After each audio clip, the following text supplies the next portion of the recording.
watching my video. You can feel free to comment or like below, or you can follow me on Instagram or on my website. Hi everyone, I'm gonna be making kimchi today, so I thought I would share the recipe with you and do a little video tutorial on how to do it. I fell in love with kimchi like 5 years ago. I worked at the farmer's market and I sold fermented foods for this business. And I'd never tried kimchi, although I was super familiar with sauerkraut, kombucha, broths, all that. And I just fell in love. They had a white kimchi and then they had a red traditional kimchi. And I couldn't believe how much I liked it. Something about it when all these flavors blend together, and it has like spicy, not too spicy, savory, you know, it has sour, salty, like it has all these flavors, umami, and just something about all these vegetables, the combination with the Korean chili powder, it was like my immune system, my body, everything in me was like, I love this. And there have been times, especially when I'm pregnant, where I've just craved it. And actually a funny story, when I was pregnant, one time my husband and I were sharing a car and he was at work and I was craving kimchi, and I was like, I have no way to get to the store and get kimchi and I have no ingredients to make it. So I actually watched YouTube videos of people making kimchi for like 3 hours, and it kind of helped because I just felt like I could taste it through the computer screen. So it's really good food for pregnancy. It's really good for your immune system because there's raw garlic, there's raw onion, there's cabbage, which has tons of vitamin C, carotenoids from the carrots, chili pepper, and all these things, when they're fermented, they're broken down, the cellulose, that cell wall which binds nutrients, they start to be released. So where you could eat this whole thing of cabbage and you might get a tiny fraction of the amount of vitamin C that's in it, during fermentation, all that vitamin C is becoming more bioavailable. So when you have, you know, a tiny amount of it, you're getting a ton of vitamin C, a ton of the allicin from the garlic, tons of that really good sulfur, and the chili, and all these things are really, really good for your immune system. So, all that to say, kimchi is a Korean traditional food, so they use it as a condiment, and I'm pretty sure, I've never been to Korea, but apparently they use it on everything. Everyone makes kimchi. And I think traditionally families will have like a day where everyone in the family, probably going into winter, they'll make like huge tubs of kimchi. Like they'll make like 30 tubs of it just to get them through the next year. So it's not something they do super regularly. I think it's like a twice a year big event. And it's so important to their culture, and I can totally see why, because I think kimchi's super delicious.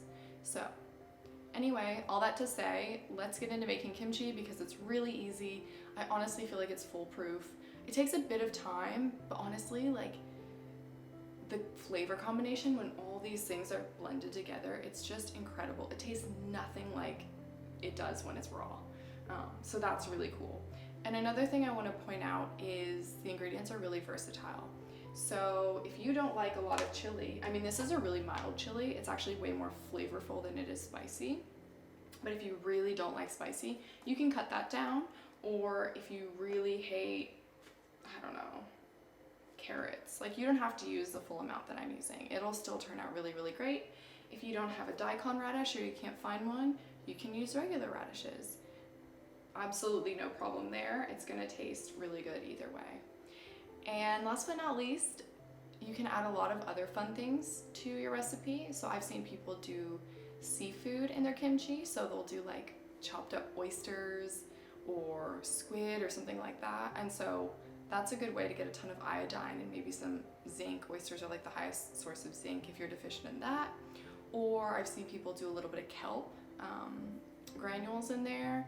I've seen people do a bit of mushrooms, pine nuts. So you can get really creative, and yeah, I encourage you to do that. And if you already make kimchi, let me know what you add, if there's anything that you like really, really love in there, because I'd love to give it a try. But this is just the basic like GAPS vegan kimchi. So anyway, let's get started on making it. Super easy. First of all, I have my ingredients. I have an organic wonbok cabbage. This is the Asian variety of cabbage. And then I have one big green onion from the garden. I have a 1/4 cup of Himalayan salt. You could use Celtic sea salt or just any natural salt. I have a little bit of coconut aminos, which is basically just fermented coconut nectar. So if you're really sensitive to sugar, or let's say you're on the GAPS diet and you're like you can't handle anything, you have colitis, you have a ton of inflammation, you can leave that out, but it's just gonna help give it a little bit of a more umami fish saucy flavor. But you can totally leave it out, it's still gonna taste amazing, and if you don't have it, it's not a big deal. This is the Korean chili powder. It's called gochugaru. That's probably not how you say it at all, but this is essential. You need this if you're gonna be making kimchi. It's way less spicy than like American types of chili powder. So I'm actually gonna add like a quarter to half a cup. I think about a quarter cup I'm gonna add. And then I have a small knob of ginger. It's like maybe a tablespoon. I have a small daikon radish, probably about a quarter cup. I have 3 big garlic cloves. So these are like enormous garlic cloves. So it's probably about 2 tablespoons of minced garlic. I have a small onion quartered, and we're gonna blend that up later, so it's not a big deal. And then I have 4 big carrots. And then really all the rest you need is 2 big jars to stuff everything in, 2 big glass jars, and then 2 bowls. So yeah, that's all you need. Super easy. Let's get started making it. So first you're gonna cut the end off your wombat cabbage, and then you're gonna cut it into quarters. And it totally doesn't matter if the leaves break a little bit. It really doesn't affect the kimchi at all. One of the beautiful things that you'll notice is every part of the kimchi, every bite is a different kind of texture, size. So I really love that. It's not super uniform like sauerkraut. So then we're gonna cut that in 4s, and then we're gonna just chop it into relatively small pieces, kind of like what I'm showing here. And when that's all chopped up, you're just gonna throw it in a big tub of filtered water, like cold water, and you're gonna let that sit for about 20 minutes. So while the cabbage is cut and it's resting in that cool water for about 20 minutes, we're gonna make the paste.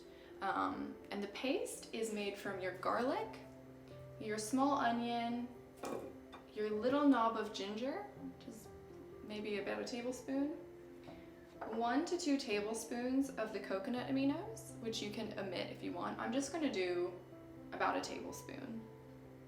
And then we're just gonna blend all that up, and it's gonna make a really, really good paste.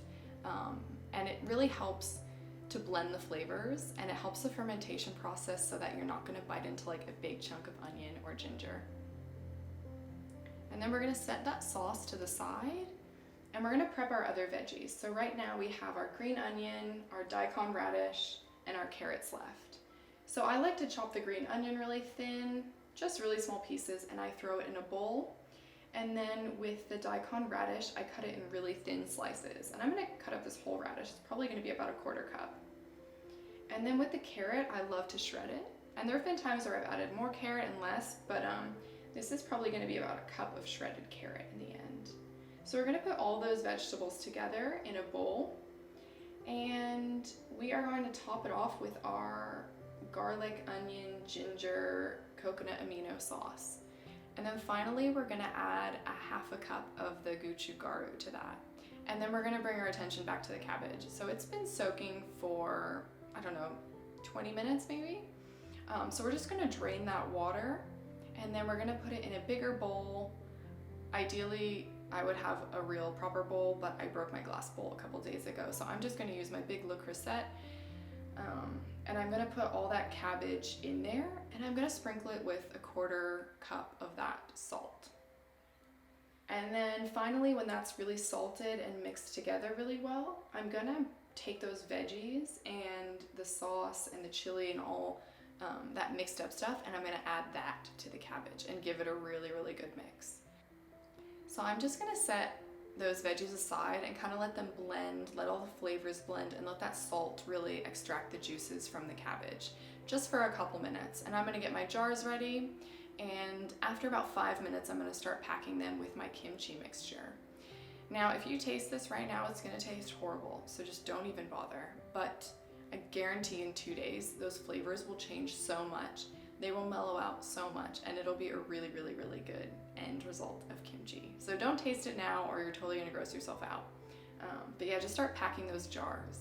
And something I like to do is take some sort of container that has a flat bottom. So I use my salt shaker and I just really press down in those jars, and that will release a lot of those air bubbles from the kimchi that are kind of stuck down there. You want to press as much kimchi as you can in there.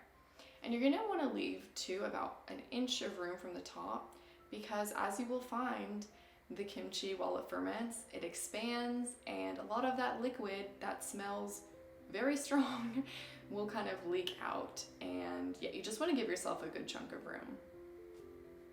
And so when your jars are packed full, you're gonna secure those lids on really tight. And then I always love to put my kimchi either in a big gallon Ziploc plastic bag, or I will put it in a bowl. And that is just so when it ferments and all that liquid starts bubbling and rising up, my countertops don't get super dirty, and so that I'm keeping the brine. So now the kimchi is totally done, and all you need to do is let it sit for 2 to 3 days somewhere in your closet. You can put it, in your kitchen, under your sink, wherever you want to hide it. If you are having a problem with like it smelling like a Korean restaurant in your house, just put it in one of those big gallon Ziplocs. I found that really prevents your house from smelling so much like garlic. And then after 2 to 3 days, you're gonna want to open it, but you want to open it really, really gently so you don't have a crazy explosion. So I recommend definitely putting it back in that bowl that it's been sitting in and opening it there over the sink, because some of that juice will squirt out everywhere and you don't want like a crazy mess in your house. So you're gonna burp it and then save that brine if you can. You can funnel it, put it in a jar, keep that in the fridge, use it as like a digestive tonic.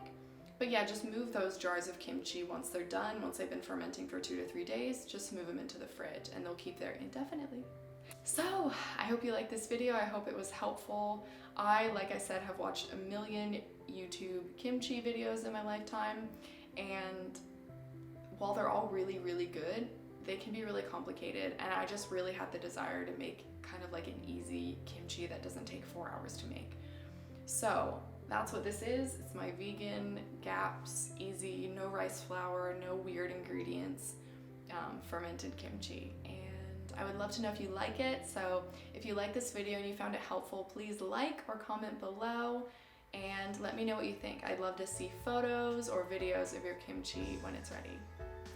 Hi, thanks for watching my video. You can feel free to comment or like below, or you can follow me on Instagram or on my website.